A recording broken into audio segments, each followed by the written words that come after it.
Separación por membranas.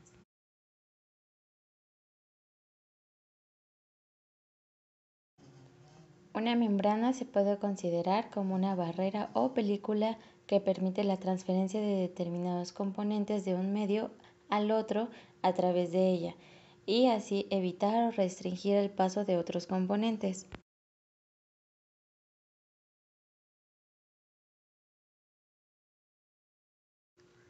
El transporte de componentes a través de la membrana se realiza siempre aplicando una fuerza impulsora. Esta fuerza impulsora puede ser debida a gradientes de concentración, presión, temperatura o potencial eléctrico.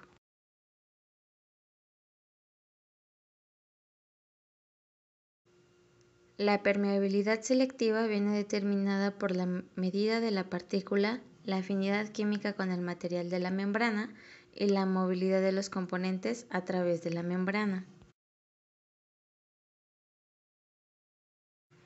En la figura se observa que el medio 1 se considera como la alimentación y es el líquido que atraviesa la membrana, al cual se le denomina permeado o filtrado, mientras que la fracción que no atraviesa la membrana se le denomina retenido o concentrado.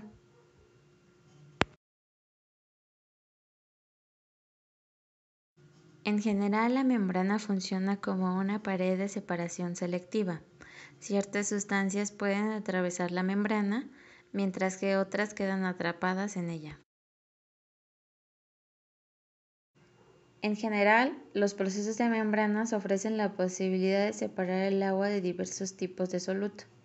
La separación de solutos se hace en base a sus tamaños o en función de que algunos de ellos están ionizados y otros no.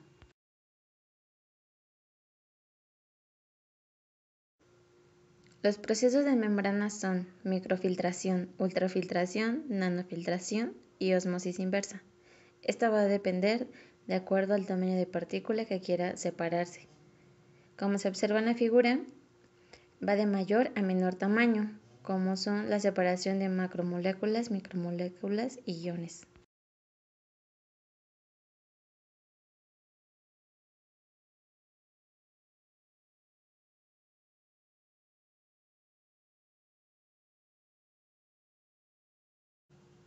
El principio de la micro y ultrafiltración es la separación física. El tamaño de poro de la membrana es un factor importante para determinar qué sólidos suspendidos o disueltos y qué microorganismos pueden pasar y cuáles son retenidos. En la microfiltración, el tamaño de poro de la membrana es de 0.1 micrómetros. Puede retener microorganismos, coloides, glóbulos de grasas, los cuales son considerados como macromoléculas. Dicha filtración requiere una presión de 0.1 a 5 bar.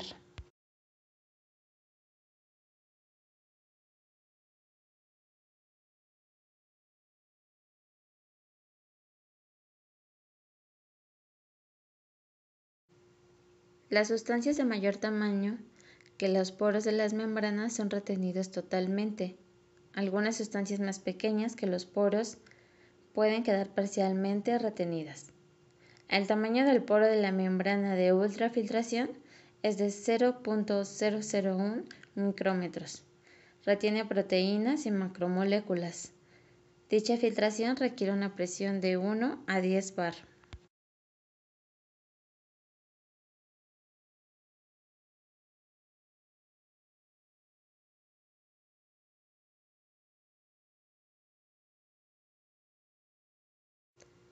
En la nanofiltración se permite la separación de sustancias orgánicas como proteínas y azúcares, así como microorganismos y algunas sales polivalentes. El tamaño del poro de la membrana es de 1 nanómetro. Requiere una presión de 5 a 20 bar.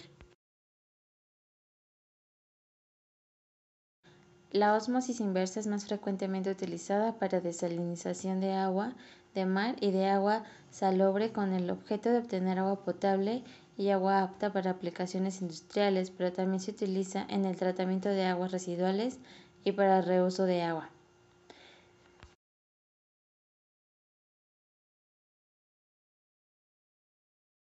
Esto es debido a que el tamaño del poro de la membrana es de 0.1 nanómetros, por lo cual se pueden eliminar iones inorgánicos, sales mono y divalentes, pero se requiere una presión de 10 a 100 bar.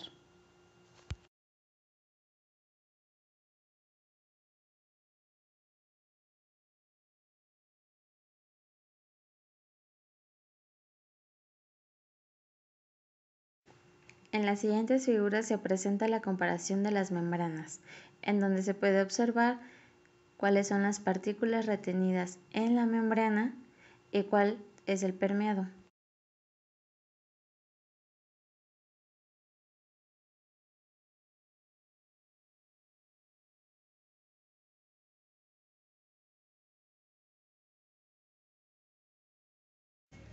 Las principales aplicaciones para microfiltración son para el tratamiento de agua, esterilización de bebidas, tratamiento de la salmuera de la carne para la remoción de bacterias, desengrasado de leche y separación de emulsiones.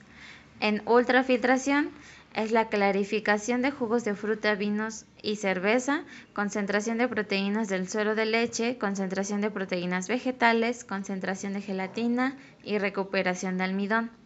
En nanofiltración se utiliza para la desmineralización parcial del suero, eliminación de la lactosa de la leche y obtención de cerveza baja en alcohol.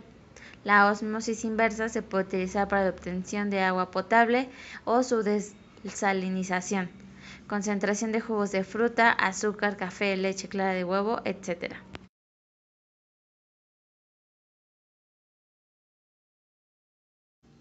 Debido a que una de las principales aplicaciones de ósmosis inversa es la obtención de agua potable, en esta presentación nos enfocaremos más en este tratamiento.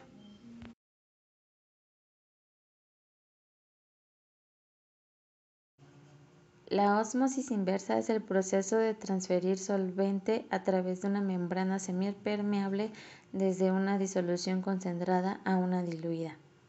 La mayor parte de la energía en un sistema de ósmosis es usada para la bomba de agua que hace fluir el agua por las membranas y vence la presión osmótica necesaria para hacer fluir el agua a través de la membrana semipermeable.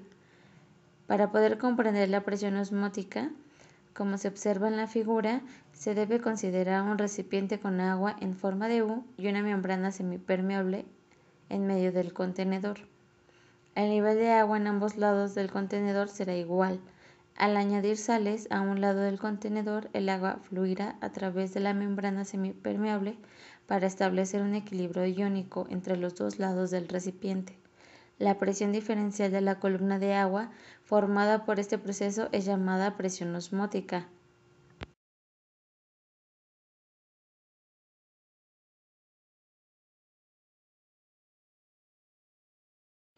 También podemos definir esta presión como la presión requerida para restablecer el nivel de ambos lados del contenedor, forzando agua a través de la membrana semipermeable.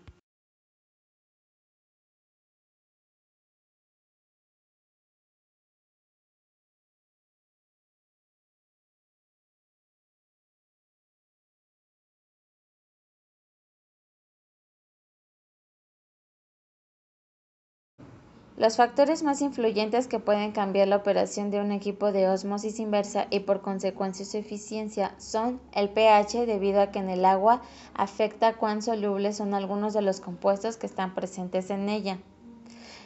La temperatura está directamente relacionada con la viscosidad del agua y con la capacidad de disolución que tendrá.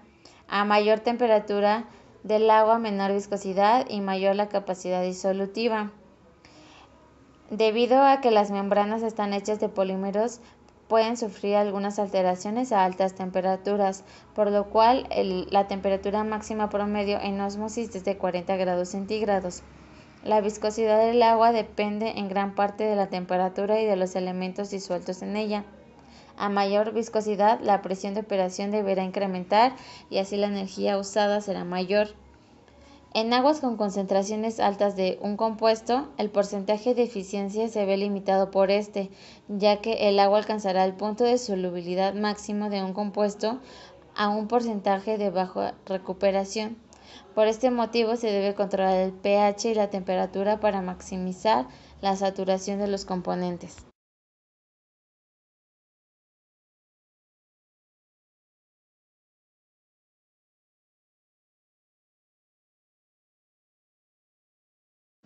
Para hacer el mantenimiento de las membranas, existen unas cuantas técnicas de limpieza para la eliminación de la suciedad en ellas.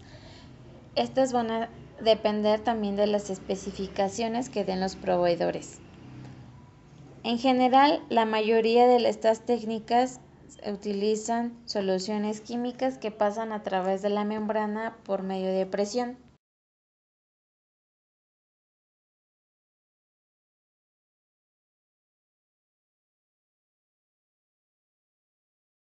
En la siguiente figura se observa un sistema de micro y ultrafiltración, en donde se puede ver que existe la presencia de algunos manómetros para poder observar las diferencias de presión y cómo están afectando la eficiencia en la membrana.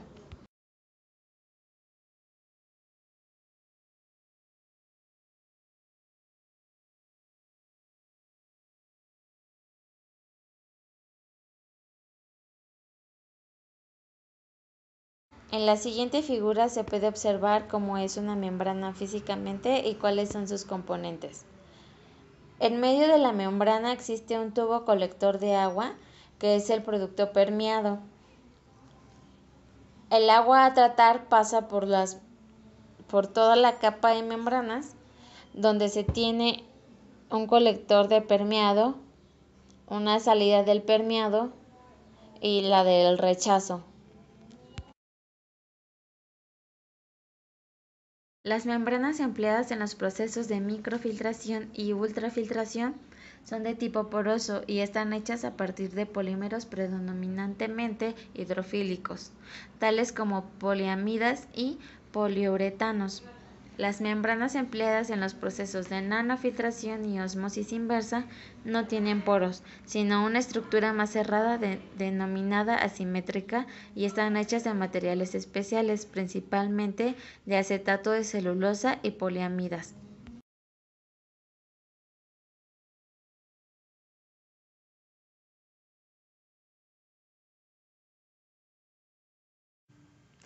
El rendimiento de un sistema de ósmosis inversa está definido por la presión de alimentación y el rechazo de sal. Si se determina la presión de alimentación, entonces el flujo de permeado definirá el rendimiento del sistema. Utilizando estas dos fórmulas, donde Q es igual al flujo de permeado y Na es igual al flujo de sal.